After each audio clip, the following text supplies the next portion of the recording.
C'est un vent de conscience, de solidarité qui a soufflé le 10 octobre à Brazzaville. L'association Ecosimba a réuni la jeunesse autour d'une grande conférence placée sous le thème Le pouvoir du choix, dans le cadre de son initiative Impact 2025. Cette conférence avait un caractère caritatif, c'était surtout pour l'objectif de pouvoir aider les enfants en situation de vulnérabilité, parce que c'est une période scolaire et beaucoup d'enfants sont en difficulté. Et nous, chaque année, nous organisons de telles activités pour soutenir les orphelinats, les écoles. Objectif, réveiller les potentiels, redonner du sens à l'intégrité et bâtir une génération forte et responsable. Dans une salle comble, l'énergie était palpable. Ecosimba, bien plus qu'une association, se veut une famille unie autour des valeurs de solidarité et d'engagement. Les projets sont déjà arrêtés dans la mesure où chaque année, Ecosima organise de telles activités pour aider les orphelins, pour aider les enfants. Mais c'est une coutume pour l'association de pouvoir aider les enfants, les écoles chaque année. Les années antérieures, nous l'avons fait à Pointe-Noire, au village de Luango. Et cette année, on a pensé venir le faire ici à Brazzaville. Et nous l'avons déjà fait aussi à Pointe. Exprimer ma reconnaissance tout d'abord envers Dieu, envers tous les partenaires, tous les amis, les parents qui nous accompagnent et qui croient surtout en ce que nous faisons. Et je viens encore surtout vous demander votre soutien qui est toujours le bienvenu parce que la mission, elle est grande et elle est énorme. Et sans un accompagnement, sans une main forte, ce n'est pas vraiment facile. Vous avez été témoin de comment le public a répondu. Je ne peux qu'encourager ceux-là qui croient en nous vraiment à pouvoir continuer à nous accompagner, à nous assister. Et c'est notez comme ça que Ecosimba à la fin.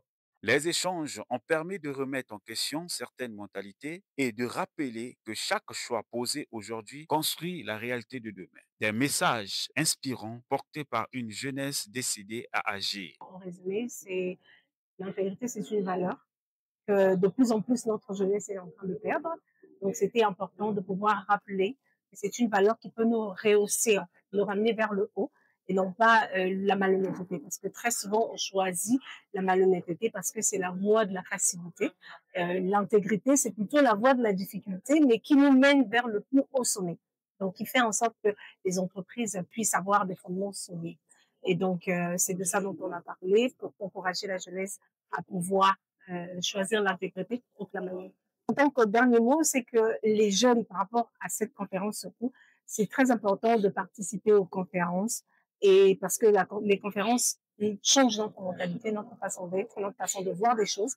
Nous rencontrons de nouvelles personnes, mais encore plus, nous voyons autrement les choses que, comment dire, nous voyons autrement les choses. Nous avons d'autres opinions, nous sommes exposés à autre chose et c'est très important de participer à ce genre de conférences. Et donc, j'encourage les jeunes à participer à ce genre de. Je retiens quand même pas mal de choses parce que on a abordé des points différents sur le choix, la volonté et aussi le fait d'être honnête dans ce que nous faisons et surtout qu'on doit apprendre, nous les jeunes, à nous lever, non pas physiquement mais mentalement. Il faudrait que on pose beaucoup plus d'actions que le fait de le dire. En fait, on doit juste se bouger. Le Congo a besoin de nous, nos familles ont besoin de nous, même individuellement, personnellement, j'ai besoin de moi-même, en fait. Si je veux bien vivre, il faudrait que je me mette au travail. Il faudrait juste qu'on se mette au travail. Et on espère que les choses vont aller de mieux en mieux. Au-delà des mots, l'action a pris forme. Un appel de fonds a été lancé pour venir en aide aux orphelins et enfants défavorisés, signe d'un engagement concret et durable. Un bel élan de générosité et de responsabilité à l'image d'une jeunesse congolaise qui s'élève pour bâtir un avenir meilleur. Ecosimba annonce déjà de nouveaux projets avec une même conviction, agir pour impacter.